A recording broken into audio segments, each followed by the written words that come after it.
Hi, my name is Ellie Brocklehurst, and with me today is my beautiful friend and co-host Beck Nadalo, and together we are full-timers. As two working mums with small children and hubbies in tow, we've come to the realisation that the best way to define us, and a lot of people out there, is that we're full-time. Full-time mums, full-time wives, full-time employees, friends and daughters. And with all that full-time comes with it a lot of weight, obstacles and constraints, but also a lot of great opportunities. We've been searching for somewhere to validate our feelings about what it takes to be a woman in today's world. So rather than continue that search, we thought, let's start it. Welcome to the Full-Timers Club. Hi everyone, welcome to the Full-Timers Club. I'm Beck. I'm Ellie. And today we have got a very special guest with us. This is Alexis from St. James Place, a financial advisor. Welcome to the show, Alexis. Thank you very much. Thanks for having me on. No, we're so excited to have you here. And you're our first guest to ever be on the show, which is very exciting. It's big. Yeah. Hi. Setting the bar very high. Alexis, let's just talk about you for a minute. Mm-hmm. Can you tell us where you're from, your journey, what you do here in Singapore, and maybe even how we know each other? Okay. Yeah, sure. So I'm originally from the UK. So started my career in financial advice 20 years ago now, which is actually a bit scary to say out loud. So originally started in Leeds in a stockbroking shop. Yep. So really interesting, the first sort of shop house where the bus drivers could come in with their weekly shares. We'd sell them and then they'd go off to the pub. Oh, right. And then I was lucky enough to move to Australia with work in 2008. Yep. Great place. Really great place. Met my husband, had my two daughters there, and then moved to Singapore 5.5 years ago. Awesome. So I'm in financial advice. So the type of clients I help are me. So we've started off in one place, you know, we've moved somewhere else and we've collected assets along the way. So I help clients navigate all of that. And we know each other because I've helped you along that journey as well. Actually, I think we probably met, I want to say maybe like 6 years ago. Yes. 5, 6? No, sorry, no, it would have been 5 years ago when you first arrived. Yes. And Socially or because you were looking for advice? Because we were we were already customers of this company, of where Alexis works, and then Alexis took over. And I mean, I guess this gets to the whole point of this episode, which is we are living in Singapore where there's a lot of tax benefits. Yes. And our motivation was how do we maximise kind of our financial literacy, standing in the future and take advantage of everything we have here. But I think in conversations Ellie and I have had, there's a bigger conversation just around women and finance. And it's so funny, when we talked about this episode, we spoke to a few people who all said that either there were like two camps. One is women in families and couples where the husband takes the lead or the partner takes the lead in their finances, and they kind of have a little bit of an understanding of their position but not in full detail, or people who just have got no idea what they're doing. But very rarely do you find that women are thinking about themselves, they're thinking about the couple or the family. And so that's why we thought this would be a great topic to talk about, and then who better to talk to about it than you. So a few questions then. Why do you think it's important that when we talk about personal finance matters, we talk to women and not just couples or the head of the household, which is often the male? Yeah. Even if you're in a happy marriage and you have no plans of, you know, you don't know what the future holds, but you have no plans of a divorce or anything. But why do you think it's important that women start becoming interested and take control of these matters? Yeah. So women live very unique lives. You know, we potentially live longer. We take gaps out of the workplace to have children or to go and explore different opportunities. We don't just think about ourselves. So when we think about money, we think about our partners, we think about children, we think about aged parents, people in the community. So it's really important that women understand and are confident with their money and their money choices, because it's never a selfish decision when we think about money. Yeah. So Beck and I have talked about this quite a bit. So when I first moved to Singapore, I wasn't actually financially in a great place, in that I just didn't earn a lot, and that was quite consistent for quite a while. And then I found that I kind of hit my peak as I was getting married, really, it was just before I got married. that I feel like I haven't had an opportunity to be selfish, because by the time I kind of did start earning good money, it then went into shared kind of bank accounts and shared assets. And we've talked a lot about this in the past, where I'm like, I just went to New York and went on this amazing trip that was by myself with a girlfriend, but not with a husband, not with my kids, purely so that I could do it for my own selfish reasons. And I had this burning desire in me to have my own money saved, squirreled away. And my husband was like, no need. Like, our money is your money. Like, we all kind of share. But I was so uncomfortable pulling money out of that account when I was in New York. Like, I was like, I just don't feel like this is my money, even though I've been kind of investing in it. But then what's been really great is I've come back from that trip and I feel a lot more comfortable with it, because now I'm kind of like, no, I do contribute to this. But I think that's something that is so hard, because as our earning potential for women gets higher, and I would love to know if this is actually a stat, is that really hard for us to be selfish, because at the time we do earn more money, we do have more responsibility? Yeah, that's great. Great question. And I think with women, there's always a guilt around money. Definitely. And I think about myself, and I should know better. But there's always a guilt. If I'm spending something for myself and no one else is going to get any gain from it, I do think about it. And I think, actually, I'll take it from this money. Or I'll shuffle it across to this card. Yeah. Yeah, gosh. Which is crazy, because I own my own money. And, I believe I'm financially independent. But there's the trade-off in my head, I think, to say, well, actually, if I do that, could that money be used better for the children? Yeah. But it's how loud you let that get in your head. Yeah. I think is important. I mean, this comes back to so much research that's been done around women and money, particularly in developing countries, and why it's so important for those women to be financially literate and empowered, because they often put the money back into the community.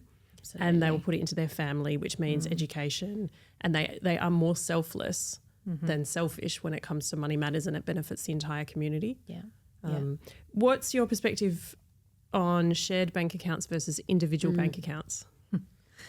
Look, I have both. Yeah. So our pay goes into the shared, but I have my money. I have my own little side pot. So I don't think there's a right or wrong. I think it's all about communication. So when you're in a marriage, or you're with a partner, you are going to have different money personalities, and that's really crucial to understand. One might be a saver, one might be an ostrich. Head in the sand, I'll be okay. Yeah. But if you don't communicate and you don't trust each other, the single or joint bank account is never going to make sense. Yeah. So you've got to be absolutely aligned on that, and have aligned goals, because it's going to cause problems. Such a good point. I mean, I don't feel like Andrew and I had that conversation before we got married around like, what are your money habits? What's your money personality? And we're like two very different people, as I'm sure you've seen over the years.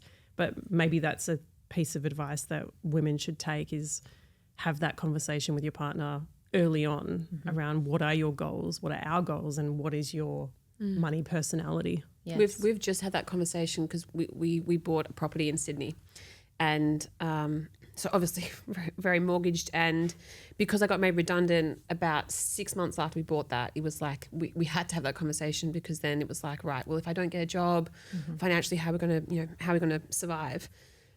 The thing I fully align with us having shared accounts, and we've got our own bank accounts, and I think that's fine. But I think that's such a good point. We're such different personalities when it comes to buying.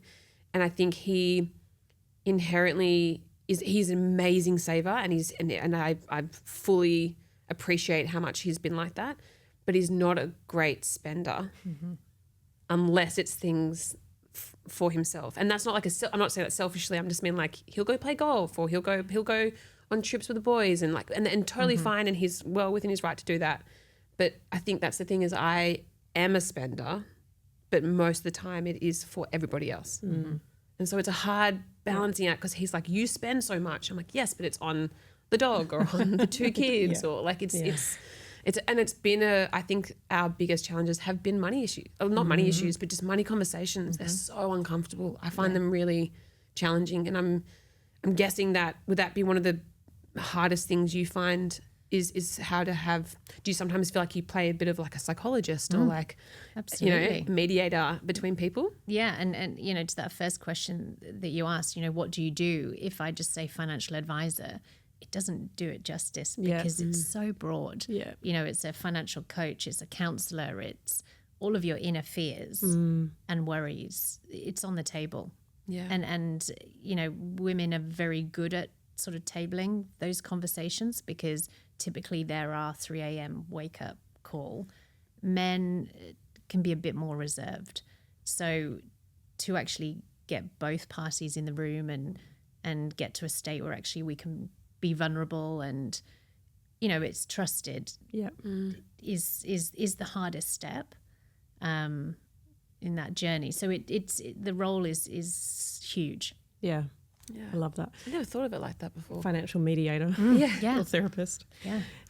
What are some of the biggest observations or things that have either shocked or pleasantly surprised you about women and finances in your time? So women, great investors. Really great. And it's because we stay the course and we have long-term goals and achievements. And that's education potentially for ourselves or the children or our retirement.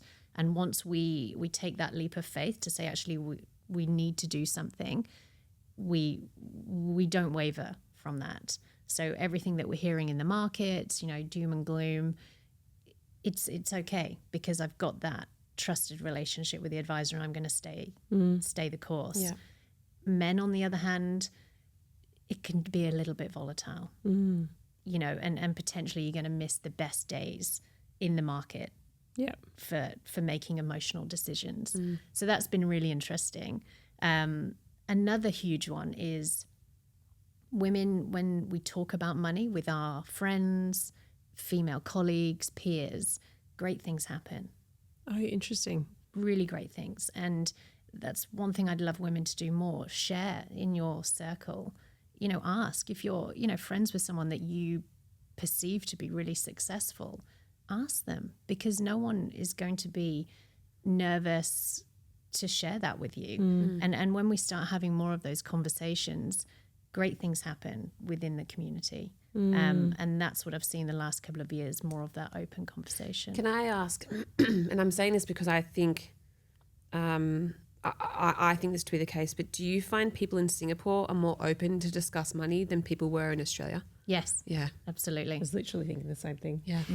But I think I've equated it to the fact that we're all in the same boat. Like we all pay rent, we all have to pay, we all have low tax, we all have very similar outgoings and therefore there's a lot of mutual ground. Yes. Whereas at home, some work, some don't work, some have one kid, some have no kids. It feels less, even though these are people I've grown up with and I can tell them anything, I find myself more reserved in Australia naturally than I am here. Yeah. Yeah. And it's because we're all living a similar life. Like you said, we're all renting.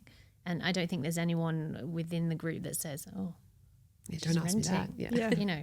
It is different and it's a different dynamic in Australia. So therefore you're already kind of debunking and taking those barriers down. And we know that school fees are going to play a part, so let's have that open conversation too. Yeah.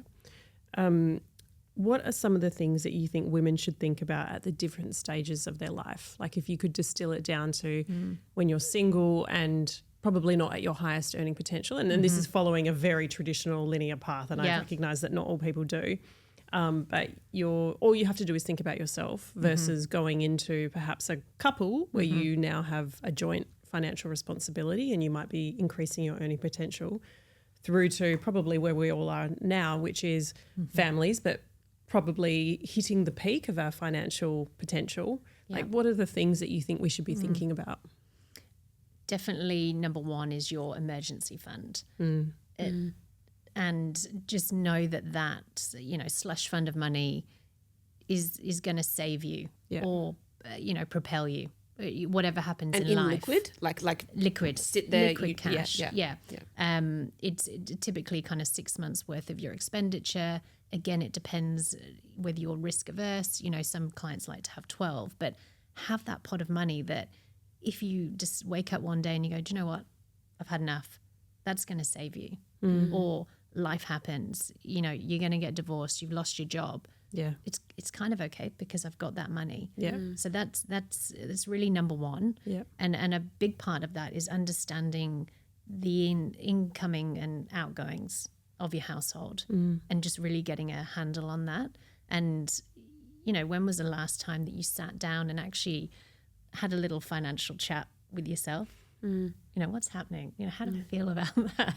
Why'd you buy that extra pair of pants that you really don't need? Yeah. You know, I have a Google spreadsheet that I've shared with Andrew, and it's the Gazelle savings, and I have like every account of everything that we have, how much we have in it, and I track it literally by like day with the stock market to see where we're at. You do that? Absolutely. You are so much more financially literate than I am. I don't even think Andrew knows where to find it because I'm the one that does everything. So us as a couples are We're the the opposites. opposite. Yeah. Okay. I do all the household payments. I pay all the bills. I do all the finances. I all those things.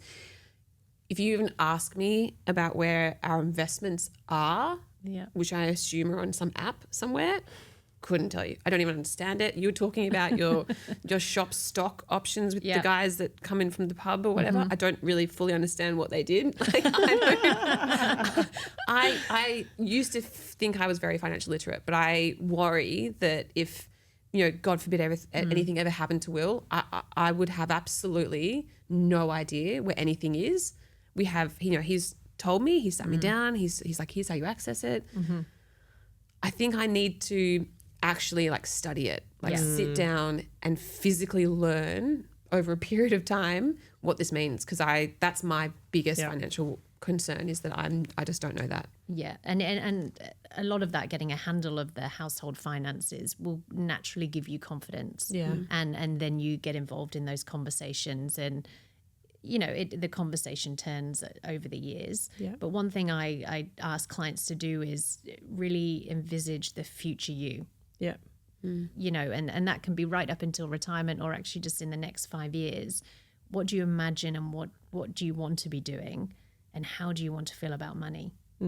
Because what you do now is absolutely 100% correlated to that moment in time. Yeah.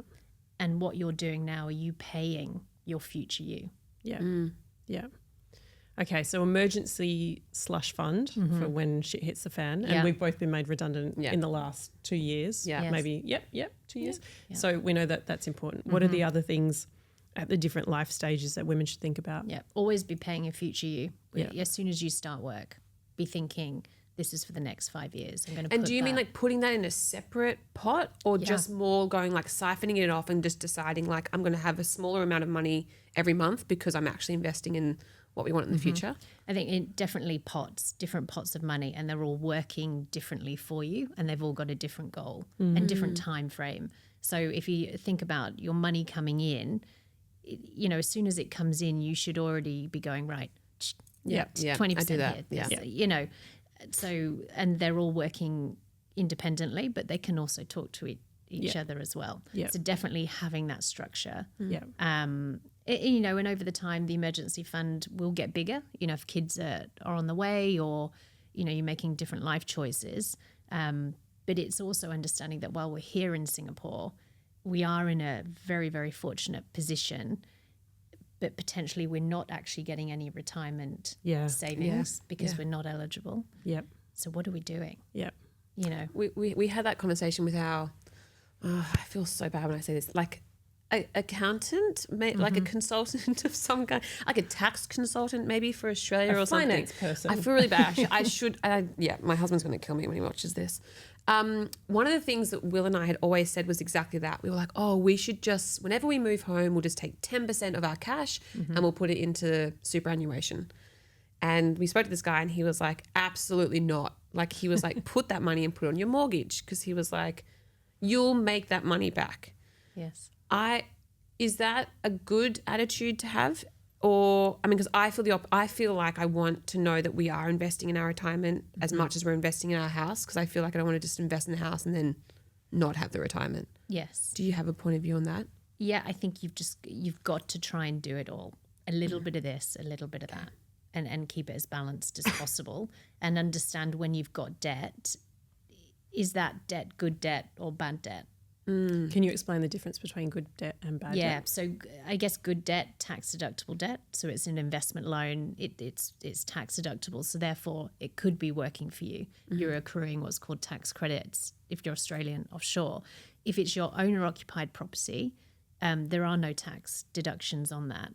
So absolutely, we need to be getting rid of that debt pretty quick sticks. Yeah. So just understanding that. But it's really about if you're paying down your loan, you have to be putting something away for your future you as well. Yeah. Because in the property, you're absolutely banking for a capital gain. Yeah. But what happens, if that doesn't come true? And I'm sure it will, but you need a few different things going. I read some stats that completely shocked me yesterday. One was between 2020 and 2024, Australian property or capital gains on property is up 76%. Yeah. In Sydney, people are putting 62% of their monthly income to mortgages. 62%. Look, I know. We bought in Sydney. Whoa. No, I'm very well aware. Yeah. It's just so crazy. brutal. And the other one was in Perth, it will take the average person 9.8 years to save for a house deposit of the 20%. But the scary thing about that for me is how much sacrifice are we making at the front end to hope that capital gain continues. Yeah. And it's all about the valuation and the yields. Yeah. And I think that's got skewed over the last couple of years. People are buying properties and the yield's not there.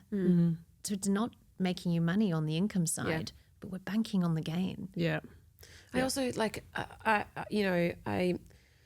this time of our life is a hard time, right? We've got young kids. We're trying to, climb the career ladder, and we're trying to have it all. But I also feel like, the oxytocin hit you get from, there was a dopamine hit that you get from when you buy something, and I feel like we're at a disadvantage because we're in that period of our life where those small wins kind of mean a lot to us, but we're trying to save for houses, and therefore we feel financially a bit crippled, and it just feels like there's just so much weight on people of our age and our stage of life that it must be crippling sometimes. Well, I guess it's that delicate balance of planning for the future, but still being Enjoying able to enjoy now. today. Yeah. And I guess that comes to your point around diversifying and having those pots and knowing what money goes where and how much you have to play with. And Yes, yeah. Yeah. And understanding, why are you doing that?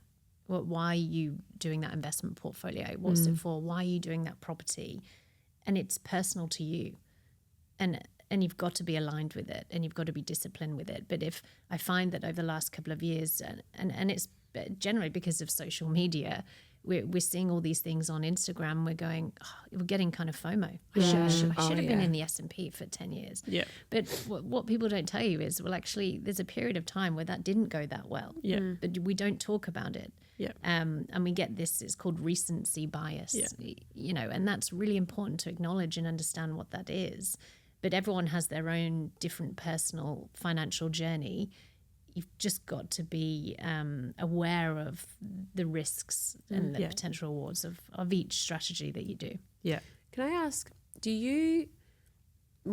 why do you think women aren't financially literate? Is it, I mean, you are, which is great, and I do have a couple of friends that are, but do you think there is a reason? Is it because we maybe potentially grew up in a more male-dominated household and therefore we're just used to men running it? Do you have a point of view on why we're not as literate as we should be? Yeah, I think there's a few different variables. It really depends on I think when we're growing up, the role models in the house, the female role models, were we having the conversation about money? What were the women in the wider family doing?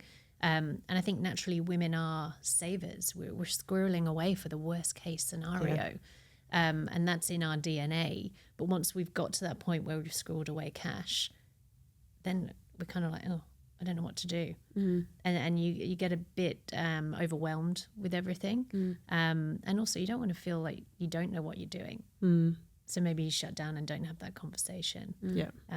But once, women get more confident and more independent and really start educating themselves, amazing things happen. I think that's, for me, been the key thing. One is having an interest in it, but getting more confident and less risk adverse has come from being educated and actually understanding how things work, the risks and the potential gains of different strategies. And I think, and I'll ask you this question in a minute, but for me, if there was one thing I would say to women after listening to this, it's just go and educate yourself on the different strategies that are available and the pros and cons of both. And I think through that, then you become more comfortable with the decisions you're making. Yes. Yeah.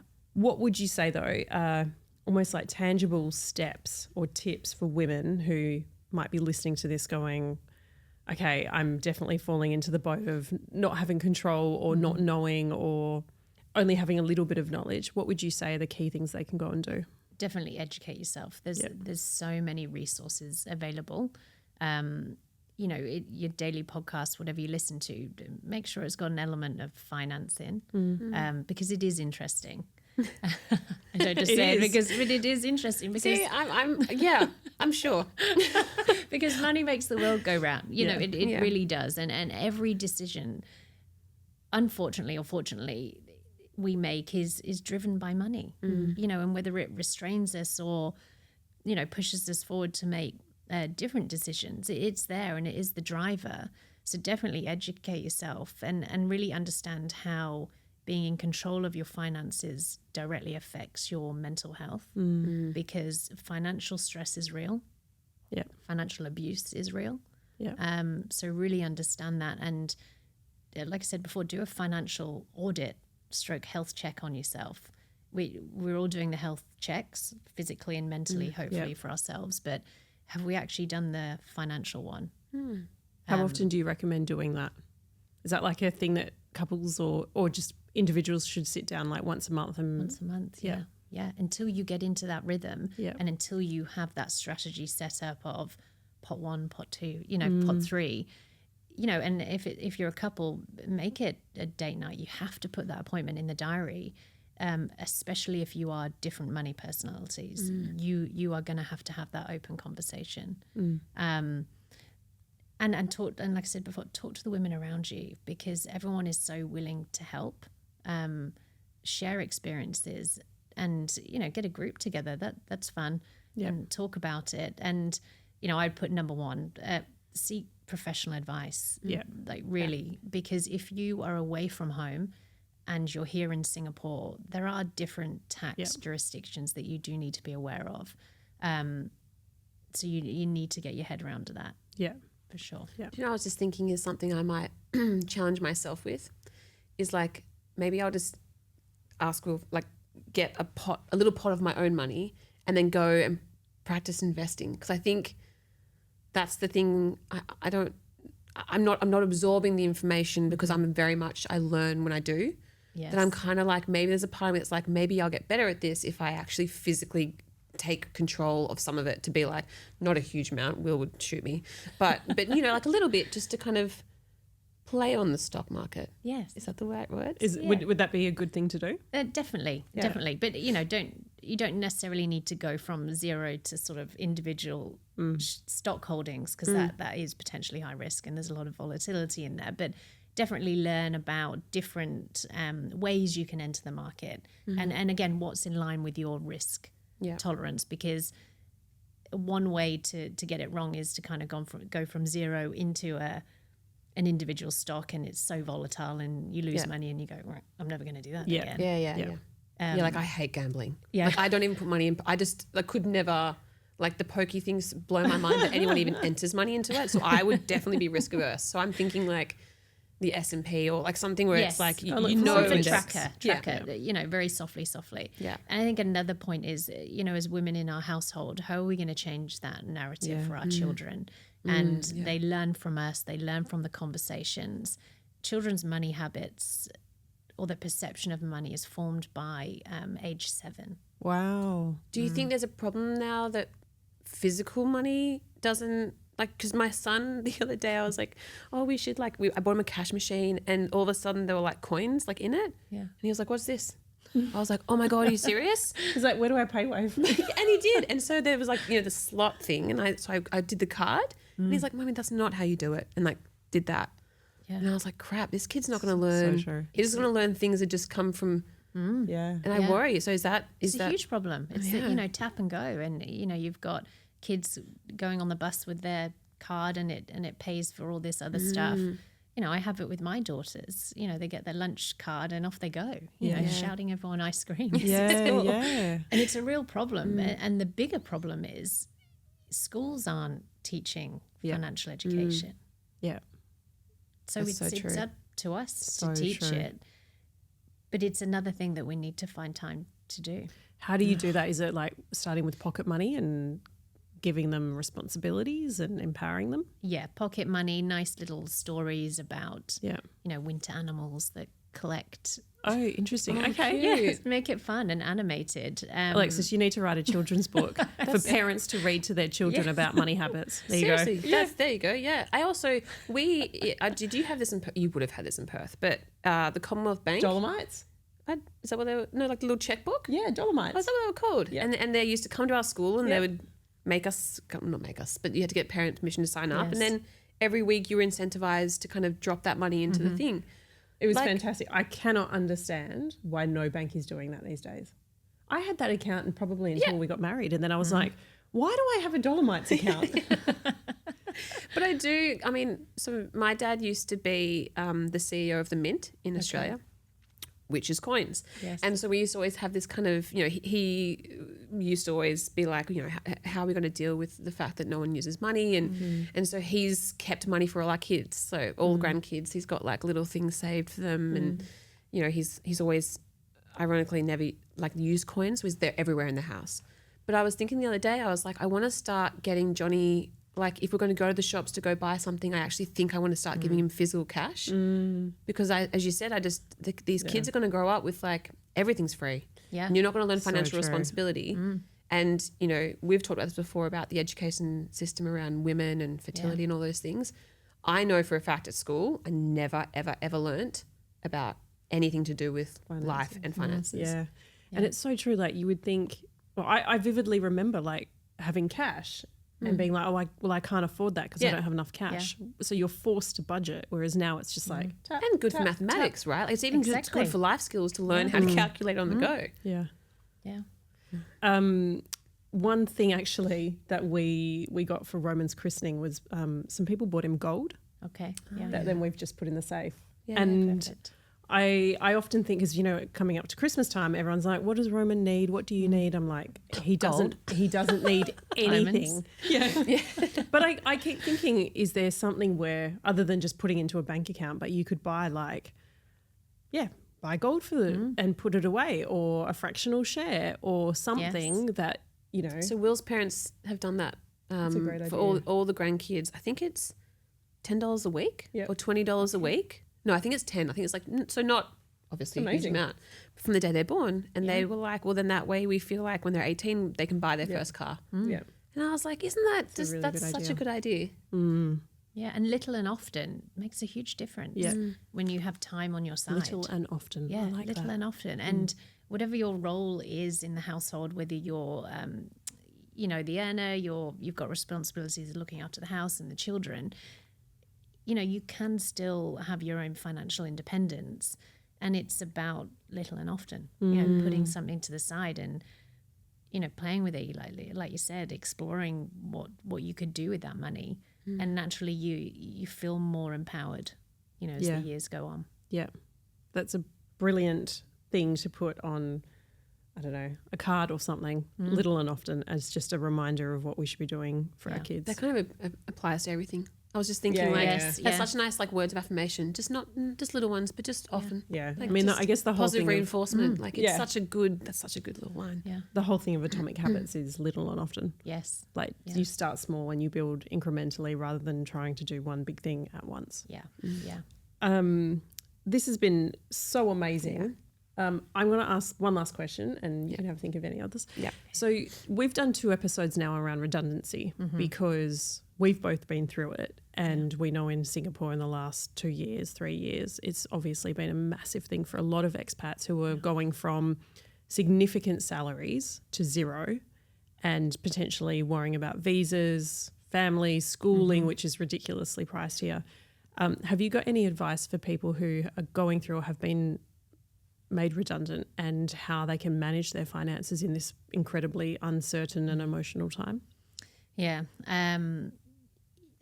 Number one, be kind to yourself, because it's a huge, when you look at your lifeline, being made redundant is huge. Yeah. It's as you know, and I've been made redundant actually back in Sydney. It is so many emotions with that, and financial stress is a huge one in that. But I think there is no quick, short answer to that. It does come down to budgeting, cash flow, and emergency fund. When we are in the jobs that are paying great money, we've got to make sure that we are putting something aside for that rainy day, because the rainy day will always come. We just don't know when it's going to sucker punch us in the face. So we've always got to be thinking that, unfortunately. But there is a lot of support that you can get, from your friends, from work potentially, during that time. But I think it's just taking one day at a time. And like I said, if you've got that emergency fund, hopefully you've got time to make decisions and not make rash ones. But with everything, just fully understanding your financial position. When you start any new role, I think it's important to take stock and sort of have that financial chat with yourself. Awesome. Oh, I have so many things. I feel like can we do a quick financial audit? Yes. I've literally written and underlined, how do I educate myself? What I would love, and we can share this with our listeners, is some links, just some examples of where we can start. I think that's the other thing is it always feels overwhelming whenever I try to understand what we have and where it is and all those things. I just instantly am like, it's just too hard. There's just too much. I don't understand it. It's over my head. I guess go back to your question of what is the basic thing you could do. So if you could just share with us later, we can kind of put them up later, but just a couple of links that go, here's the best way to kind of dip your toe in the sand. Yes. In the water? In the sand, in the water, whatever it is. Water. Enough that you can feel confident to then go to the next part of the journey. I think that would be really great, because I'm sitting here going like, that's what I'm going to do. Surely there are organisations that are catering towards female kind of investors. I remember, is it Sophia? That's one of them. Sophia, I think that's more of a startup entrepreneur, which is great. Yeah. And again, that's a direct example of when you're financially independent and educated, so many more small businesses come up and, entrepreneurs in the female space. But there's actually not a huge amount. And that's why talking to the women in your community is... Or to you. Yeah, or to me. I keep selling myself out here. But please do, because I'm going to be calling you later. No, but to me, but just, and I think I've mentioned this to you before, Beck, I do so much work on the side. So I have my... 9 to 5, let's call it. And then a large part of the other meetings are for free. Yeah. There is no obligation to come and see me. And, I've had women that are thinking about getting divorced, or they're getting divorced, and they just need someone to say, can you help me out of this, or see a clear way? So I offer, all of those services. So if there's anyone listening and they do need some help, absolutely, I help you, and there is, like I said, no obligation. That's amazing, because I do notice a lot of anonymous posts within this particular Facebook group, and often it is, I'm thinking of leaving my husband, we've been in an unhappy marriage, I don't have a cent to my name, what do I do? Yeah. God, that must be scary. Oh, it would be horrible. Like, I think of the insecurity I felt when I didn't earn a lot of money, and I used to work with you, and it was always just this deep-seated fear that I could never be on my own. Yeah. I can't imagine having to then make that decision. Yep. But I think that's I think that's also that what you just said is so accurate in that it's just the confidence. It's the education part. I always feel like financial advisors always came across as just male, you know, it was all just about making money. It always just felt like so opposite to what I think about. And what you've just said is exactly what I want, which is confidence in our financial position for my family. Yeah. And I think that is why, you know, I think female advisors are probably a really good example of helping people discover that. Yeah. Yeah. And I think it's probably a whole nother topic, but, you know, I've been doing this across 3 different countries now for 20 years. And I've had so many conversations, comments from men about why I'm still in the industry. Yeah. You know, and you kind of take a knock back and then, you know, no, I'm going back in because I love it and I know I'm good at what I do. So I can completely understand why there aren't many female financial advisors. Yeah. You know, I've taken time out to have children, but I've always gone back and because you've, as a good advisor, you've got to have experienced these different life stages, you know, from having children to being made redundant to having a failed or 1 or 2 relationships in the past. You know, you've got to have that because that's life. Yeah. We honestly talk about this all the time about having diversity in the workplace to be able to exactly do that, which is if you don't have people who have experienced it, you can't create the frameworks, you can't create the proper process to kind of operationalize around. So it's this has been amazing. This has been like really one of my favorite episodes, and thank you so much for being also so open with us and sharing all your wonderful wisdom. We might have to get you on again. Yeah. We can get you in as our resident financial advisor. I love that. Let's talk stocks. What is a stock? It's interesting, I promise. Thank you very much, both of you. Yeah, thank you so much. And we will post your details up online. So if Lovely. anyone does want to have a conversation with you, they can reach out to you as well. Yeah, perfect. Awesome. Thank you. Thank you so much. This is the Full Timers Club. I'm Beck. I'm Ellie, and we'll see you next time.